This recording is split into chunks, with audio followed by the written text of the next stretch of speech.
Hi, Peacecoper. Welcome.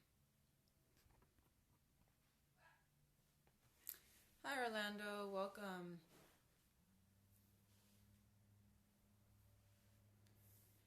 Hi.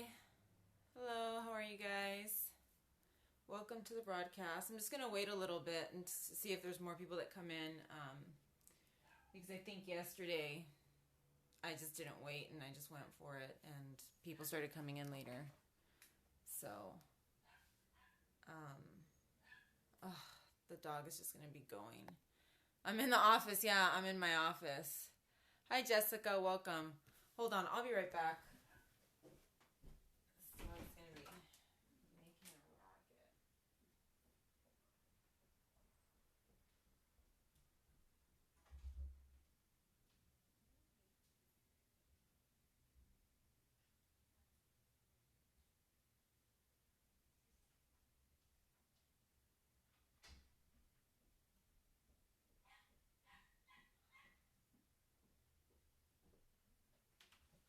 Yeah, she's not going to stop barking. All right, so today's topic is how to help a chronically ill friend. Did I see Melissa's scope? Melissa, can you refresh my memory who Melissa is? Hi, Silosh. Um, there's a lot of scopes. I haven't been watching scopes that much because I've been so busy. Oh yeah. I've seen a couple of them, but you know what? Her audio is really really low, and I can't hear anything that she's saying. I know that she had like surgery or something, or she's getting ready for a surgery. I've tried to watch, but the audio is so low. Hi, Grateful Fan.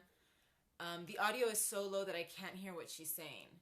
So sometimes I don't watch it. It's today. Okay. Her surgery's today. Okay, yeah, I don't know what her surgery is for. I tried watching it a couple times, and I know that she's been going through a lot lately. But I couldn't hear the audio very well. Sometimes people sit really far away, and if you guys can't hear me, let me know as well, because I know sometimes people will put the phone like way over there, and then they're like over here, and you can't really hear. But I have such a loud voice that I'm pretty sure you guys can hear me. For people who ever talk about Lyme. Okay, cool, Grateful Fan. Perfect. Yes, awesome. Yeah, I'm one of the few. I actually did a search on myself, or I did a search for Lyme disease on Periscope yesterday, and I was the first one that came up. So I was like, okay, cool. That's awesome. So if you haven't seen my other scopes, I think there's still 3 up for replay right now. The one from yesterday was talking about an article in Reader's Digest that talks about Lyme disease. I also have a YouTube channel. Yeah, if you haven't seen them, you can watch those. They're still on replay. One of them is going to end today, but the other 2 are on replay. They're saved. I put the hashtag save, so they should be on there for a while. And I'm going to try to get you guys the information for my YouTube. My YouTube name, I think, is Marisol Asensio, but I'm not sure. I'm going to have to figure out how to get you guys a link, and I'll try to put the link on my YouTube page. The ones on YouTube stay on there permanently. The ones on here, I think 2 of them, the scopes usually last 24 hours, but I put the hashtag save, so they should be on there indefinitely. So 2 of them should be on there for good. But I'll try to get you guys the information from my YouTube page sometime this week. So yeah, all right, Grateful Fan, thank you for stopping in. This broadcast will also be on for replay for about 24 hours. So today's topic, how to help a chronically ill friend or family member. Last week I talked about what not to say to a person that has a chronic illness, or that has health issues. Yeah, it's hard. It is really hard. This week, you can tell people, well, don't do this, but then it's like, what do I do if I have a friend or a family member that, is chronically ill?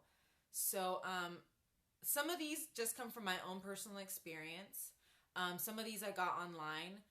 Some of the stuff that I found online I don't agree with, so I'll go over those as well. So there's there's a bunch of different things. I'm going to give examples from my personal life, just so that you guys can kind of get a feel for it. But like I said, you know, you might have looked up online all the different ways to help out a sick friend, but some of them I don't quite agree with. So I'll talk about those too, and I'll tell you why I kind of don't agree with them so much. Perfect. Excellent. Awesome. Cool. So yeah, I guess I could tell people to do that, to just Google my name or look up my name on YouTube and subscribe to my channel. So how do you help a chronically ill friend or family member? I think the number one thing, my name is actually Marisol Asensio. I don't have it here on my profile, but it is on my bio, because I also have a Blab account, and it says Blab Marisol Asensio. So I should actually just put that for my YouTube as well. And it's spelled out in my bio. So the number one thing that you should probably do for a sick friend is just listen. I think it's just helpful just to listen. Sometimes we need to vent. We're going through stuff on a daily basis, and there are days when we just need to talk. Some of us can talk a lot. You know, some of us can go on and on and on, and I've encountered that myself. Hi, Michael. Welcome. I've encountered that myself with other sick people where they will just go on and on and on and on and on. So, you know, I mean, you want to listen. There is a limit to how much listening you can do, and, you know, sick people should understand that. But you know, you want to listen, and if you want to change the subject, hi, good evening, good morning. Actually, it's like 10:30 over here. But sometimes we just need to have somebody listen to us. You don't have to listen all the time, but you know, when you do listen, make sure that you know you're sincerely listening. Don't ignore. Don't interrupt. Don't change the subject. I actually have this problem with my mom. She just doesn't listen. So, you know, I'm not permitted to talk about my illness, or I get ignored. I get ignored, interrupted, and the subject will be changed on me if I ever bring up my illness. So you definitely don't want to do that to someone who is ill. Exactly, yeah. You don't want to do that to a sick person. It's really invalidating. It feels horrible, and it just makes them feel like they cannot talk about their illness at all. But like I said, there is a limit. You know, let the person talk for a while. If they're having a really bad day, let them talk. And then, you know, if you see that it's just getting too off the rails, gently, you know, try to ease into another subject or suggest something else to do. But, you know, for the time being, you know, you want to listen a little bit and give that person an outlet for what they feel. So like I said, don't ignore, interrupt, or change the subject unless it's getting too intense. The closest people are the ones who don't listen. Yes, the closest people are usually the ones that have the hardest time. You can even tell the person, you know, I see you're getting upset. Is it okay if we change the subject? Or, you know, I don't want you getting too worked up over this. You know, do you want to talk about something else? You know, you always want to sort of clear it with them first and ask them first instead of just rudely changing the subject. But yeah, you know, there are so many times when I've wished I had someone to just listen to me rant, you know, about whatever I'm feeling. But I have become very accustomed to just not talking about my illness, which, you know, which is weird because this month I'm talking about it so much. It's kind of odd. Exactly. Yeah. Lyme disease is an invisible illness. So you can't really see it. People don't want to believe you. And that's actually going to be on my list as well. People can't relate. Exactly. Number 2, this is a big one, especially for friends of the sick person. Yes, it's really messed up. It's very, very messed up. What I recommend, especially for friends, but even for, you know, family members, is just go with the flow. Your friend is sick. If they're chronically ill, they're going to be sick for a long time. They're going to have days when they're okay, days when they're not okay. So go with the flow. Don't get offended if, if your friend can't go out, if your friend can't go out to a bar, if your friend can't drink. Don't get upset if they can't talk on the phone or if they seem disinterested. Take it lightly. It's nothing personal against you. Um, you know, Sometimes I'll text back, sometimes I won't. I have just like a very low tolerance for there's people that are texting all day long. There's people that are just constantly on their phones. We already know I have this like severe light sensitivity, so I can't be on my phone constantly all day. And, I've had people that get kind of upset about that. I've tried the whole, we are somehow pushed into seclusion, yes. And that actually sort of,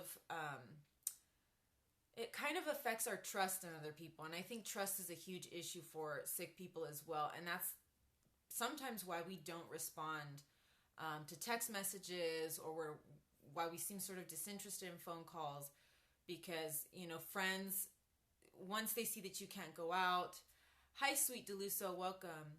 Once your friends see that you can't really go out that much, they stop calling. If they're not your real friends, they stop calling. If they're your real friends, they'll still keep in touch with you. But, sometimes you get defensive and you don't want to talk to them because it's like, well, I might lose this friend anyways. So yeah, that can be kind of hard. But, it's nothing personal. I have a friend who is actually on a lung transplant list right now. And he got married a couple years ago, and his wife is just amazing. She just has this attitude, just go with the flow. And I saw them a couple months ago, and she just rolls with it. They both know he's on the lung transplant list. They both know that they can get a phone call any day now. And within 24 hours, they have to be at the hospital for this major surgery. And she's like, you know what? We just roll with it. You just have to roll with it. Every day, you just carry on with your days the same as you always have. She's not freaking out. He's not freaking out. Exactly. Yeah, it's the same with me. I had a lot of friends that used to love to party, and of course, I can't party anymore, so, yeah, they don't get it. They really don't get it. But yeah, my friends, they just go with the flow. They take every day as it comes, and it's amazing. He found a really good partner, and she lives by that philosophy. Yeah, it's a he. And then his wife is really, she's just amazing. So yeah, they're on the list right now, and it's such a stressful experience. And I can't get a text back. Yeah, seriously. Yeah. Yeah, amazing people. I'm constantly impressed by how well they deal with things. And a lung transplant is a huge surgery. There's so many risks involved, and they both have just taken it really well. I'm sure that they have their days, but she impresses me all the time because she's just so she's so great, and she takes it so well. The third one is another one that I've experienced in my personal life. I basically just call it follow through. If you offer to help a friend, follow through with it. There are people that offer and they say, can I help you with this? Can I help you with that? And then if you say okay, they're like, oh, I just don't have time today, or they come up with some excuse. In my personal life, we talked about this the other day when I was talking about my light sensitivity. I can't do my own grocery shopping because I can't go inside the store because there's a lot of fluorescent lights. So I have to have family members do my grocery shopping. Usually it's my mom. But sometimes I'll run out of food in the middle of the week. And, I need somebody to go bring me food. I can't get my own food. And, my mom has told me, anytime you run out of food, just let me know. I'll go and I'll grab it. Not as bad, but I get them delivered. Yeah, I have to start looking into getting my food delivered because I live in Los Angeles. Because I have this issue, with my mom where, yeah, they have delivery services. Amazon has Amazon Fresh, and I think Amazon Pantry or something. It's called something like that. But she tells me, whenever you run out, just let me know. Just tell me. And I'll run out and I'll say, hey, I need milk, or hey, I need this other thing. And she's like, well, we can do that tomorrow, or I can do that tomorrow, or why don't you just wait until Friday? Or there's two broadcasts. There's two broadcasts here in my replays that explain the whole light sensitivity thing. Okay, yeah, Irvine. Okay. So, if you're going to make an offer, make good on your promise. I asked my mom, okay, I ran out. And then she's like, oh, maybe tomorrow, or maybe later, or maybe, So, don't do that, especially for a sick person. We need to eat. Even if I don't eat a lot, I still need to eat, and I need the food now sometimes, because I run out and it's like I need it now. If I could run to the grocery store and pick it up myself, I would do that. But unfortunately, I can't. So, yeah, if you offer, follow through. If you can't follow through, yeah, being committed. If you can't commit, don't do it. We won't get upset. Yeah, exactly. If we get blown off, it hurts a lot worse. So, if you can't do it, don't offer, and we won't get hurt about it. So, that's kind of a big one. Number 4, this one was one that I found online that I was kind of like, it's sort of weird, but then I started really thinking about it, and it can really encompass a lot. It's maintain your physical boundaries. And for me, this sort of doesn't necessarily mean like don't be hugging me or grabbing me, but I guess that could also be an issue for some people. Some of us have sensory issues where we don't like being touched or we don't like being squeezed. I remember in a previous relationship, I had a very clingy partner, and it kind of bothered me to just always be grabbed and squeezed sometimes. But this is sort of different. To me, maintaining your physical boundaries means, don't be suffocating. Don't baby me. Don't baby a sick person and tell them like, oh, what do you need? Can I grab this? Can I grab that? Oh, I'm thirsty. Well, and then they just run and go bring you a glass of water. We still need to feel that we can do things ourselves. I mean, even those of us that are wheelchair bound, we can still do things for ourselves. And having somebody just constantly be honest like that is not fun. I don't necessarily have that problem where I have people constantly doing things for me or running to do something before I'm able to do it. But there are other examples of this. One of them is sometimes I get nauseous. Depending on what I eat, sometimes I'll eat something that just doesn't sit well with me and I'll get nauseous. I eat dinner with my family every day. We eat together at the dinner table because that's how my mom likes it. And I think it's good. I think it's good to sit down and eat dinner with your family. You're so pretty, just FYI. Oh, thank you. Thank you so much. And especially because I'm alone all day, it's nice to sit down and have dinner with my family at the end of the day. Thank you. Thank you so much. So I do like eating dinner with my family, but there are those days when I just don't feel well. I'll feel sick to my stomach. Sometimes I'll feel sick even before I sit down to eat. And then as I'm eating, it just gets worse and worse. So basically what I do is I get up and leave. I stop eating, I get up, and I just go to my room. And sometimes my parents have a really big problem with this because they just want us. She doesn't guilt trip me, but she starts freaking out. And she's like, what's wrong? And she doesn't really express that much concern at other times when I don't feel well, but for some reason it's only at dinner time when she... Yes. There sometimes there are guilt trips.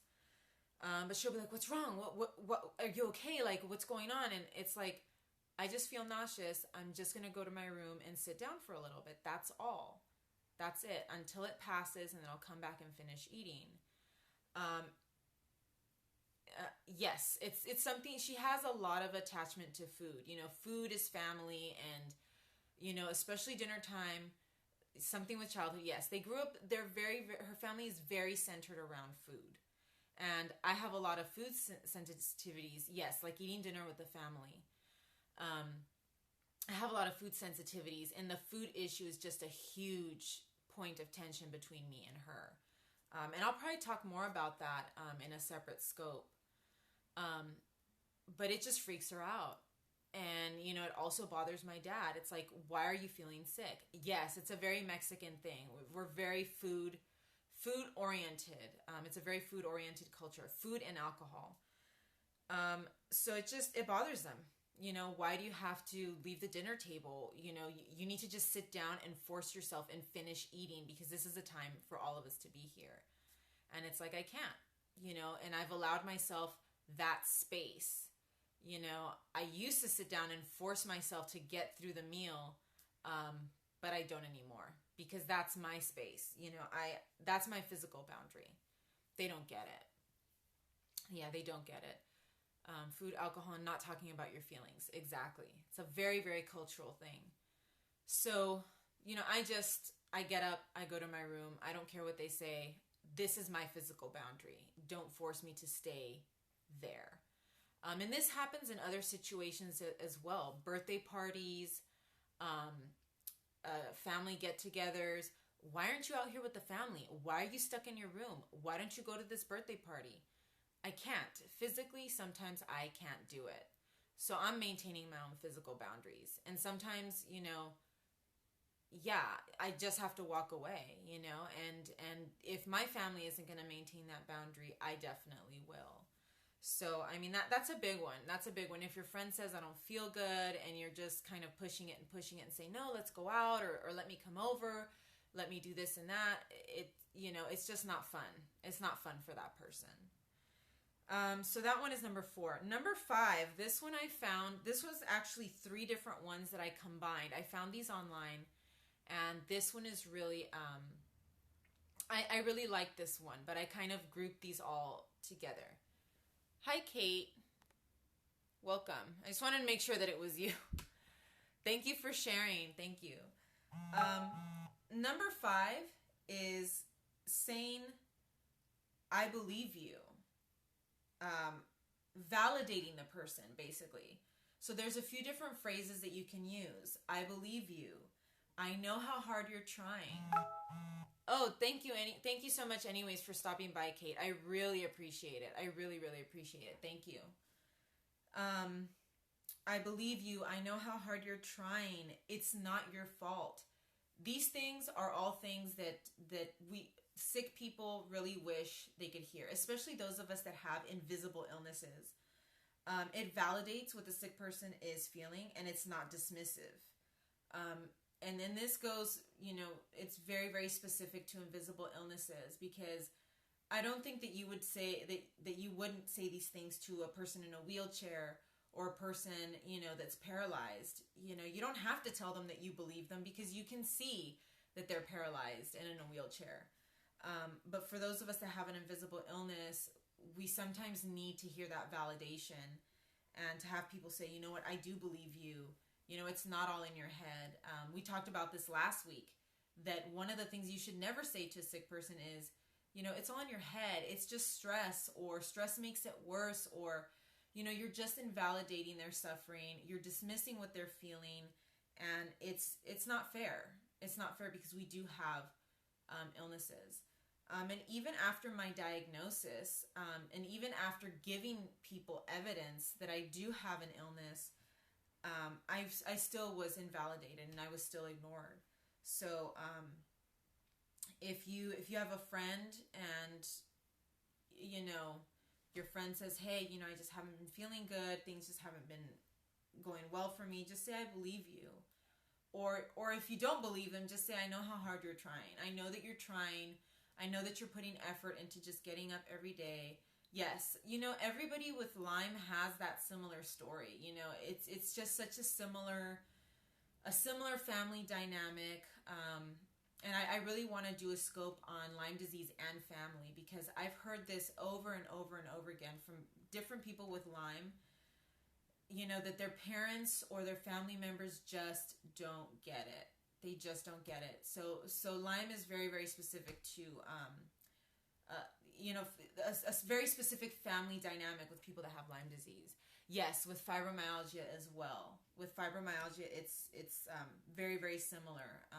Fibromyalgia, chronic fatigue, it has that same family dynamic. Number 6, ask questions about the illness, as long as they're appropriate. I rarely get asked about my illness.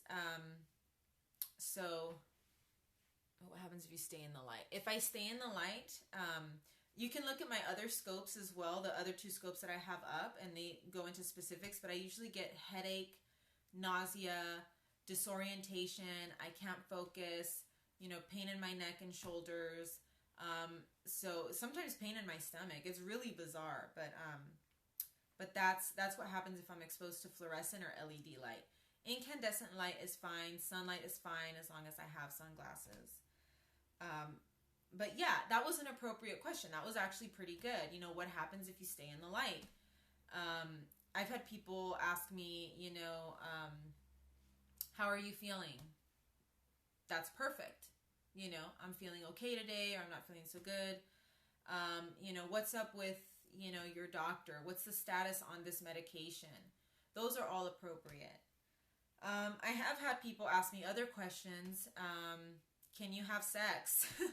So that I think would border on inappropriate, but it really depends on the nature of the conversation. It's kind of a weird question sometimes, but people are curious, so sometimes I'll answer the question, sometimes I won't. I won't go into specifics. TMI, yeah. It really just depends. It really, really depends. But, sometimes that would be, sometimes people know the answer already and they just ask anyways. But, sometimes you just humor people and you tell them or you don't. So, but yeah, ask questions. Just keep them appropriate. How are you feeling is probably one of the best questions to ask. So yeah. The next one, yeah, it's your call. It's your call however you're feeling that day. Sometimes I'll answer all kinds of weird questions, if I get questions. But sometimes it's like, I don't know, like just think about it. I don't know, common sense. Yeah, wouldn't you like to know? So, yeah, it depends. It depends on who's asking. Yeah. Yeah, I appreciate it when people ask, how are you feeling? Because I rarely get asked how I'm feeling. Number 7, this one I really like a lot, and this one comes from personal experience. Yeah, it's a good way to gauge the person's mood as well, and, how much conversation they can tolerate. If they say, I'm not feeling well, then, I'm not feeling well, so the conversation can kind of be cut short sometimes. So number 7 is check in. Check in with your friend. And this kind of goes back to go with the flow. Sometimes to be honest, I never text. I never text anybody. And that's not because I don't like my friends or because I don't care. I just am not good at texting people. I'm not good at keeping in touch. A lot of times, and this is a big thing for chronically ill people, a lot of times we feel like we are bothering other people. And I'll elaborate more on this as well. I feel like I'm always bothering people. So I don't text people. I don't call people. This is just part of what I go through in my family. Yeah. Because I feel like I'm such an inconvenience to my own family. I automatically assume that I'm an inconvenience to everybody else. So I don't call. I don't text. But I appreciate it when people do get in touch with me. Yeah, that's how I feel in general all the time. I just have this general feeling that I am just bothering people, with my illness or with my existence. You know what I mean? It's just, I think it just happens when you get sick, or it's a byproduct of how you were raised and the people that raised you. So I appreciate it when my friend texts me. My friend, the one that's going to get the lung transplant, every now and then he'll text me and he'll just be like, hey, what's up? Sometimes he won't even ask me how I'm feeling. He'll just come up with something different. Like recently, a friend of ours shared pictures of me on Facebook. They were like pictures from like 10 years ago. And he texted me and he's like, hey, did you see those pictures? When was that? What were you doing that night? Just asking me, questions. And it was nice. It was nice to get a text. It wasn't a huge, long text conversation, but it was nice to hear from him. And, and his wife also texted me and was like, hey, how are you doing? Yeah, a lot of people tell me that too. Like, you're not bothering me. Yeah, keeping the topic simple. It doesn't have to be centered around your illness. But yeah, people tell me that too. They're like, you're not bothering me. You can text me whenever you want and just, keep in touch. And it's like, yeah, I know, but it's just it's a personal thing. So yeah, just text or email your friend. If your friend is not very good at texting, then maybe an email, every now and then would probably be more appropriate. We don't stay in touch because we don't want to feel like we're a burden to other people. Yeah, info on how to get paid, basically saving on Amazon. Pass on it. Okay. So yeah, just check in, email your friend every now and then if they can't really be constantly on the phone. A quick phone call just to check in. Yeah, I'm not sure what that was, but I can't really use a computer that much, so I can't really be, on the computer. I've tried doing the like work from home stuff, raising income, but right now I just have the fundraiser going because that's kind of the easiest thing since I can't constantly be on the computer. And if you want to check out my fundraiser, it's youcaring.com/Marisol has Lyme. There's a link in my bio. It's tough. It's really tough. Yeah, you have to ask yourself, is it worth it to, be on the computer and be in pain, and that kind of thing. So it's really tough. So yeah, check in with your friends. Just be, just gauge it, every once a week, every 2 weeks, once a month. Money issue with Lyme is the worst. Yes. And I will do a separate scope on that as well. So yeah, and as a friend, you don't want to be a burden to that person either. Yes, Lyme is definitely, if you check out my fundraiser, the amount that I have on there is not the full amount that I'm in debt. So it's just a portion of the money that, I need to pay because, nobody's going to be able to fundraise the total amount of money that, that you owe for this disease. It's just ridiculous. So yeah, that was number 7. Number 8, this one goes back to, kind of the whole, going with the flow type of situation. So be supportive. Exactly. I wish he has so much money. He should, Lyme disease is looking for a wealthy advocate, and there are wealthy people that have Lyme disease, but for some reason they just don't want to join on the bandwagon. And we'll talk about that too. I have another scope, celebrities and Lyme disease. Yes, Lyme is so hidden. It's hidden. It's under the radar. It's just not recognized. But yeah, be supportive, but not overly emotional. So that's kind of like go with the flow. Don't let things get to you so much. They of all people. Yes, people that have money. Be supportive. Don't be overly emotional. Be strong for your loved one. Be strong for them because that is comforting. It really, really helps. And like I mentioned a few seconds ago, we don't want to feel like we're a burden. If we talk about our illness and you start crying and you start having a meltdown, that's not helping us. That is not helping us at all. This is a huge one. This is a really, really big one. There's a pretty, I don't want to say that there's a stigma. It's just not talked about enough. It's not talked about. be strong for your loved one. And this also goes back to the follow through as well. He'll figure stuff. Yeah, I have that. It's bookmarked. I have it bookmarked because I want to watch it. Follow through with your support. If you're going to be supportive for a sick person, follow through with it. Go to support groups, get counseling. I have told my family members this over and over and over again. Go to counseling. I go to counseling. I actually have an appointment today at 1:30. That's why my scope is a little bit earlier today. I go to counseling. I wish my sister and my parents would go to counseling. They absolutely refuse. So if you're going to be a support system for your sick family member or friend or whoever, do it. Do it 100%. Be strong for them because that's what we need. I don't need to see, hi Christian guy, welcome. I don't need to talk about my illness. I do drive. Yes, I still drive. If I'm talking about my illness and my mom starts crying, that's not fun. Or it's not helpful, I should say. It's never fun to talk about my illness. But it's not helpful. So get that support. Because then we just feel like we're the burden, like we're hurting you. And, that just makes us feel worse. We're already living on the edge of our sanity. It just makes things worse. We're already living on the edge of our sanity. We're sick every day. We're in pain every day.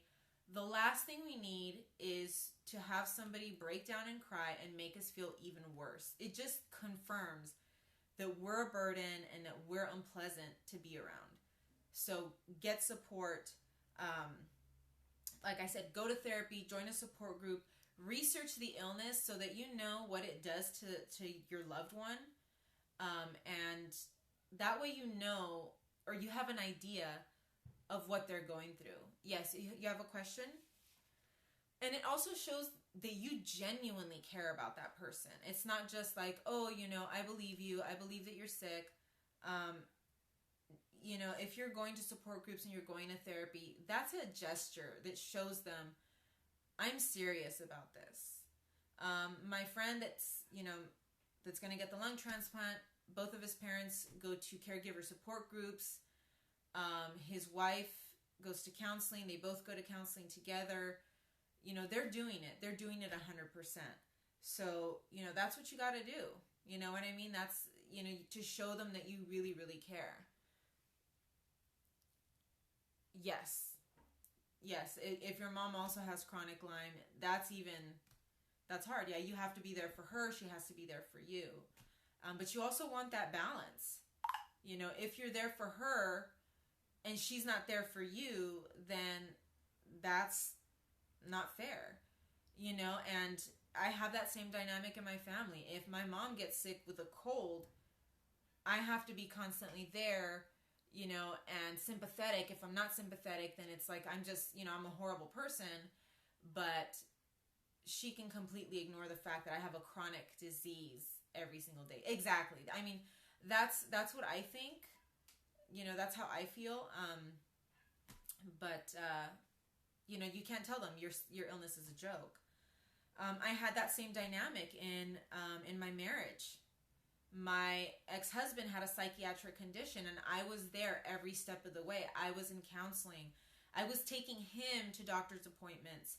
I was researching his condition. I was doing all of that. And on the other side, he never researched my condition. He showed very little interest. He actually became disinterested in me as a person. I left. I left him. But, I was giving it 100%, and I just don't think he had the ability to give it everything. It goes both ways, yes. Yes, it's okay. It's not, it was actually a mutual decision. I ended up leaving, but we had already been talking about it for a long time. So, and I should actually, that's actually another topic. I'm going to write that down. Relationships and Lyme disease. So I'm just going to write that down. It's not easy. It isn't easy, but he had his psychiatric condition, and I think that prevented him from really being empathetic, you know, and it prevented him from being a support for me. Yeah, it's a huge one. But you know, I did my part, and just because he didn't do his part doesn't mean that I shouldn't do my part. I was there every step of the way. I was in counseling. I found him, you know, a place to get evaluated for his psychiatric condition. I gave it 100%, you know, and I'll always give it 100%, regardless of what the other person is giving me, because I don't feel that it should be, you know, tit for tat. You give 100%. If the other person doesn't, you do what you can do for them, and if they can't give back, then you have to ultimately make the decision of whether you want to continue that relationship or not. So I'll definitely do another scope on that as well. At the end of the day, number 9, if all else fails, if you really don't know what to say, then just say, I don't know what to say. I don't know what to say, but I'm here if you need me. Hi, Adriana. Welcome. I don't know what to say. I'm here if you need me, and be sincere about it. If you don't know what to say to your friend, you don't have to say anything. Hi, how are you? Just tell your friend, I'm sorry. You know, I don't, sometimes the best thing you can say is, I don't understand. I'm doing okay, thank you. The best thing you can say is, I don't understand. I don't understand what you're going through, and I wish I could understand, but if, you know, if anything, I'm still here if you need to talk, that kind of thing. You know, we don't need someone to, you know, research our illness, even though it helps. Yes, just being there means so much. Exactly, yes. And you won't know what to say. I don't know what to say to my friend that's getting the lung transplant. Thank you for inviting followers, and thank you for the hearts too. You know, what do I say to a person that's going to get a lung transplant? I don't know. You know, they recently told me, and I was just sitting there like, I don't know what to say. You know, there are so many implications with a lung transplant, and my illness is so vastly different than that, you know, I wouldn't know where to start. So you just say, you know, if you guys need anything, I'm here, you know, and that's all you can do. So I think that's probably the golden rule, you know. If you don't know what to say you don't know what to say. Other things that I found online, there was one suggestion that you should talk about your own life to a chronically ill person, because you don't want to constantly focus on the illness. I would say talk about your own life to a point. You might not want to burden a sick person with all of your personal issues, like, oh, you know, my marriage is crumbling, or, you know, my parents are horrible, or I have an illness too, or whatever. So you want to talk about your own life, but keep the topics light. Maybe talk about something positive, you know, you had a good day, or you went and saw this movie, you know, light conversation. You know, if you're talking to your friend and they can't have kids, the last thing you want to say is like, oh my God, you know, you should have seen how my kids were yesterday, or, you know, we went out on a family outing, you know, and your sick friend doesn't really have any family or something. You know, you want to talk about other things besides illness, but you want to be careful about what you talk about. Yeah, you want to try to stay upbeat. Not artificially upbeat, but just keep it light. It is. It's very hard. It's very complicated, I think. So that was one that I found on the internet that I feel like that suggestion could use a lot of fine-tuning, because you don't want to just talk about yourself, and you also have to be careful about what you talk about, because people are dealing with a lot of things. No, you shouldn't walk on eggshells. You shouldn't walk on eggshells. But I mean, be specific to the person. For example, a lot of women have fertility issues nowadays. And, you know, I hear it on different podcasts that I listen to. You know, so-and-so is having a fertility issue, but then her sister's like, oh my God, you know, my kids, and, you know, my kids are so great. And I saw them, you know, we went to the park yesterday, and it's like, well, if you know that your sister is having fertility issues, then that might be a topic you want to stay away from. You don't have to walk on eggshells. Just know specifically what it is that they're going through. And also, too, it's specific to the sick person. There's some sick people that are so sensitive about everything. I'm not that sensitive. I have a pretty thick callus because of my family. So 9 times out of 10, you could talk about whatever with me, and I wouldn't even care. I mean, you could ask me inappropriate questions, and I'm just going to be like, I'm just going to take it in stride. But there are some sick people that are hypersensitive to any little thing that you ask them. And I've encountered these kinds of people, and, it is kind of like you're walking on eggshells. And I did another scope about things that you should never tell a sick person. That's up on my YouTube, and that would be a really helpful one. If you're friends with someone, I want to talk about things that are important in my life. Yes, exactly. You do want to talk. You do want to talk about big things in your life, and that's definitely reasonable. But like I said, there are some people that are super sensitive. And I mean, those people are probably people you don't want to have as friends if they're super sensitive and super touchy about something. So you want to watch out for that. Number 2, this one I've seen a lot. Offer to help, but be specific. This is kind of related to the follow-through one that I talked about, but I chose to go with the follow-through instead of offering help. The big issue that I have with this is that even being specific, like saying, oh, can I help you clean up your room? Sometimes I don't want people in my room, or, if I feel like it puts pressure on me to let this person help me clean my room. And sometimes it's like, I don't want you to see my room. It's gross. Or, can I help you cook dinner? And it's like, well, I have a specific way of cooking my food, or I have a lot of food sensitivities. But when you're that specific, I feel like it puts pressure on the sick person because, that other person is really thinking specifically, and they're really, they are being, they are putting thought into it. So when I see that somebody is putting thought into it, I feel really bad turning down their offer. I know, exactly.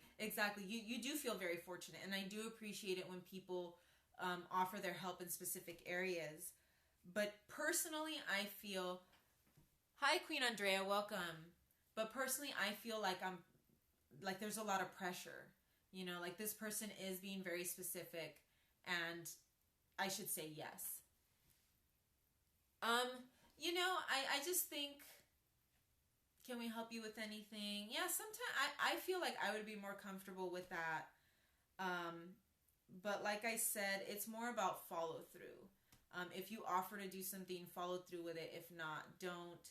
It depends on how close you are also to that person. Like my mom will sometimes cook my food because she's very close to me. So I find that appropriate. If the person isn't really that close to you and you're offering to clean their room, it's kind of weird. Yeah, only offer if you mean it. So it depends on how close you are to that person. Usually I don't get offers for help, to be honest. And I'm okay with that. But if a person is really, in a wheelchair, or they really can't get out of bed, then they may need more help. There are also services. There's something called IHSS, In-Home Supportive Services, and you get that through your disability benefits. And you can find a person that gets paid to help you. Let me help you buy groceries. That's good. Yeah. Specifics, it works. I feel better rather than a general, what do you need help with? Yeah. Specifically, yeah, you do want to be specific. To me, I feel like it puts more pressure. But in-home supportive services, they pay someone, Social Security pays someone to take care of you, basically. So if you need housekeeping help, somebody to cook your food, somebody to bathe you, they pay someone. And that actually feels a little bit better for me if somebody's getting paid to provide those services for me. That way I don't feel like I'm taking advantage of someone. Yeah, that's good. No problem buying groceries for someone, yeah. So that kind of thing. And that's, buying groceries for someone is more of a hands-off type of issue. It doesn't really interfere with their personal space.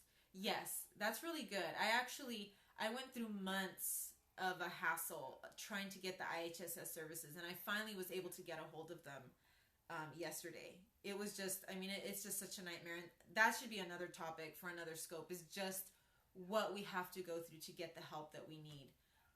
You know, Social Security, you know, disability benefits and stuff like that. I mean, that's a whole other, I could do a whole other month on that topic. Yeah, I finally got a hold of them yesterday, thank God. So another thing that there's a fine line is helping the sick person get their mind off of their illness. Like I said, you don't want to interrupt them. I don't need to appeal. I qualified for the services. It was just getting a hold of them on the phone. Yeah, benefits alone it's a whole other scope. So getting our minds off of our illness, we do sometimes need to get out of it. Hi, Chetty Basil, welcome. But you don't want to interrupt. You don't want to change the subject. This one is really hard. This one is really hard to navigate around. Thank you for the hearts. Yeah, we need to get our minds off the daily crap. So like I said, keeping a lighthearted conversation, talking about a movie, talking about an upcoming event. There's going to be this art event close by this weekend, and I want to go to that. So, you know, we could do some light conversation. Oh, I want to go to this, you know, event on Saturday, and there's going to be this and this and this, and, you know, so that kind of thing. But this one is a really tough one.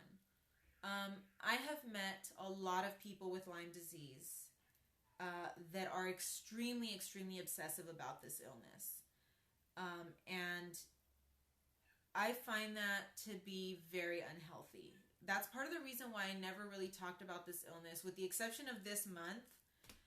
I don't talk about my illness that much because there is a fine line between interest and obsession, or, you know, being an advocate and being obsessive. There are a couple of people that I've talked to that are just, you know, they are drowning in their illness, and they cannot stop talking about it, and they cannot stop overanalyzing every last little aspect of their disease. And to be honest, that is unhealthy. That is very unhealthy. There's people that I know that have entire libraries in their homes dedicated to Lyme disease. Hi, RYNN. They have entire libraries dedicated to this disease. They feel that there are conspiracy theories behind this disease. There may or may not be. I don't know, but there are people that say there's a conspiracy theory that this was, you know, biological warfare, and now there's a bunch of people that are sick. And it's like, you know what? Yes, you know, there's a lot of things out there. There's a lot of information out there. It may be true. It may be true, but at the end of the day, and from my own experience, I don't care if this was biological warfare. Hi, John. Welcome. I don't care because I'm sick. What I care about is that I'm sick and that I want to get better. Yes, I think conspiracy theories is the way people rationalize it in their head. Exactly, Adriana. It doesn't change the fact that you have it. Whether it was a conspiracy, whether it was a disease created by the government, you know, whatever, I don't care. I'm sick and I want to get better. You know, at the end of the day, that's how I feel. I have this illness. I don't want this illness. I have to live with it, but we need better treatment options. What's done is done, and you got to deal with it. So, you know, to a point, if you see a friend that's obsessing about it, yes, knowing what's going on and knowing how it happened. Sometimes it doesn't matter how it happened. People ask me all the time, how did you get sick? I don't know how I got sick. I don't care how I got sick.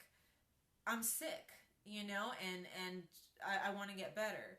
So, yeah, I do love my spirochetes.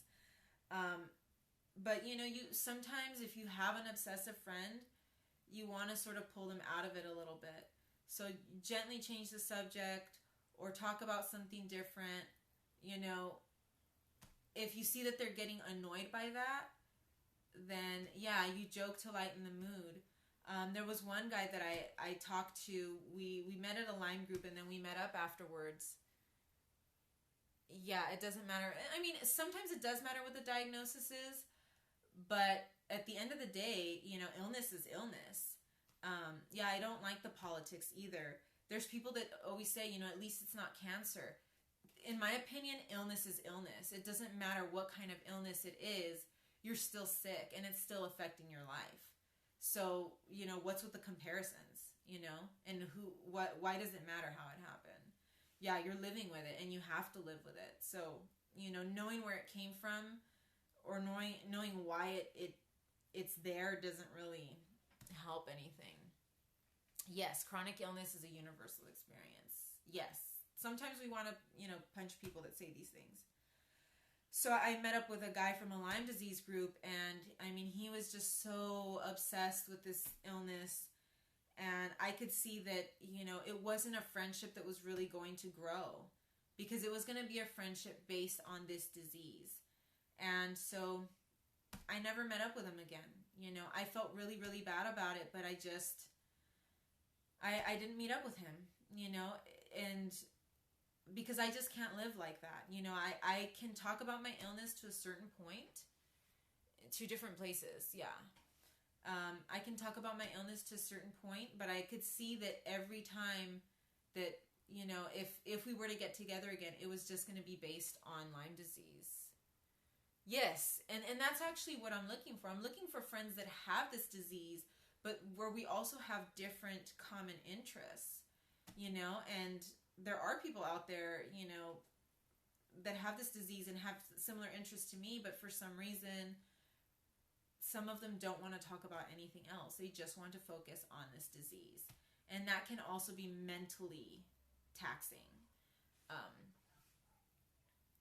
Yes, I don't want to define myself by my illness. Cookings. I'm going to do one scope about my food sensitivities, and I'll talk about cooking on that one. But yeah, the Lyme disease support groups, I've gone to the support groups, but it is just people that, it's just 100% Lyme disease, and it's like, I want to talk about something else, Yeah, I think most people with Lyme disease have some food issues. And then the last one, this one is one that I thought it was good at first, but then I was like, I'm not sure if this one is really good to do. This one I found online. It says, can I come over and hang out? Hi, Zylo, welcome. Can I come over and hang out? I'm 50-50 on this one. I would like for my friends to come over and hang out. If I lived alone, it would probably be even better. But, if somebody said, can I come over and hang out? I would feel like it would put pressure on me to say yes. Yeah, that would depend on the day. Hi, Zylo, how are you? Can I come over and hang out? It puts a lot of pressure on the sick person, but at the same time, I probably wouldn't just invite people over. So that one is kind of a toss-up. I think it really depends on how you feel, your level of disability, whether you live with family or you live alone. If I lived alone and somebody was like, can I come over and hang out? I probably would be like, yeah, just come over. It depends also, too, on how much a person does throughout the day. Yes, it depends on the day. Our lives revolve around how is my day going to go. Some sick people are not up to much. Yes, there's a lot of pressure to be available. Some sick people don't do much throughout the day. Some sick people that are more able, like myself, do a lot. Yeah, sometimes you need to rest. I'm busy all day long. I do stretching. I do my physical therapy. I go for a walk. I cook. I clean. I'm doing my scopes every day. So I have a really full schedule, and I don't realize how full my schedule is until, somebody asks me like, hey, do you want to hang out? Or, hey, there's some sick people that don't do a lot. They're just kind of, sitting at home, or, they don't really do a lot. So those people may have more free time. Taking care of yourself is a full-time job. Chronic illness is a full-time job. I feel like I'm working more now than I was when I actually had a job. I have less free time. Yes, I will definitely, if you're following me, I will follow you back. And also follow me on Twitter, hotsun100384 on Twitter. And then, like I said, I'll get you my YouTube information as well. But yeah, some days I feel like, oh my God, I have no life. I don't do anything. But then I really look at it and I'm busy all day long. Yeah. I sometimes I wish I could work. I feel like I would have more time if I worked, than if I didn't. But I mean, it's crazy, all the stuff that I have to do in order just to feel okay every day, not to feel normal, just to feel okay. So yeah, that one is a toss up. If you ask your friend, can I come over? It might put pressure on them, but then they may not invite you over because they don't want to burden you either. So that one is a tough one. Self-care comes first. Yes, self-care comes first. I've had to learn to put myself first because that's not something that's accepted in my family. You don't take care of yourself. You don't go to the doctors. You don't do any of that stuff in my family. Yes, good friends will understand that. And that's another thing. If you have good friends, yes, chronic illness will show who your real friends are. Right now I have two friends that, that have basically, we don't keep in touch, but whenever I do keep in touch with them, they're still there. Everybody else has kind of gone by the wayside, or, they're not understanding. I actually had a person, my childhood best friend, got back in touch with me. She was my first best friend when I was little. The quality of friendships, not the quantity of time. She was my best friend when I was little, when I was like 4 or 5 years old. She was my first best friend, and she found me on Facebook, and she was like, call me. Here's my phone number. Give me a call. Here's my number. Give me a call. And I was excited because she was my first best friend from childhood. But she was so aggressive. She was so aggressive that I thought something was wrong with her. And I said, are you okay? Yeah, I thought maybe her dad was sick because my parents were best friends with her parents.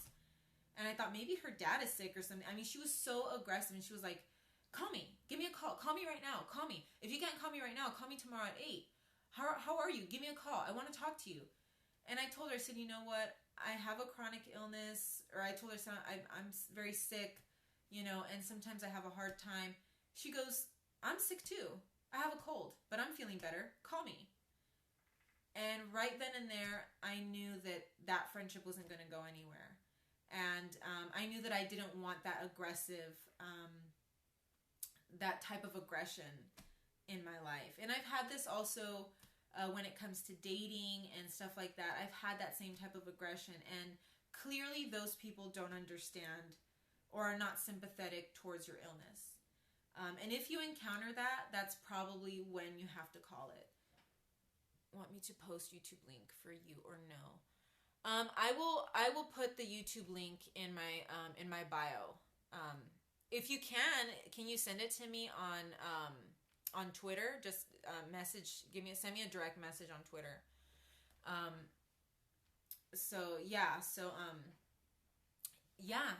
It's just stressful, and sometimes you try to make it work. You try to make it work with these people, but it doesn't. They just don't understand. They don't understand your illness. It's about them. It's not about you.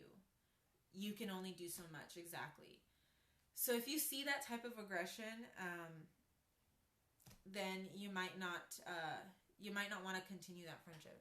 Finding a good and dependable friend nowadays, yes, and then add an illness onto that. It does become very, very difficult.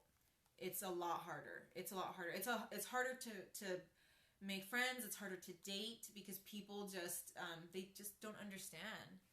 Try to be happy for them that they don't have to understand. Exactly.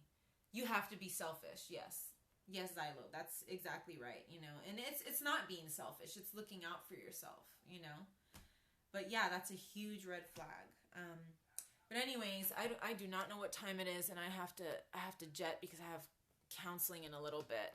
Yeah, self-care is not selfishness. There's a difference. So guys, check out my YouCaring page, youcaring.com/Marisol has Lyme. Find me on Twitter, hotsun100384. I'll keep doing these. I'll be back tomorrow with another scope. Thank you for sending the link. And we will talk more this month.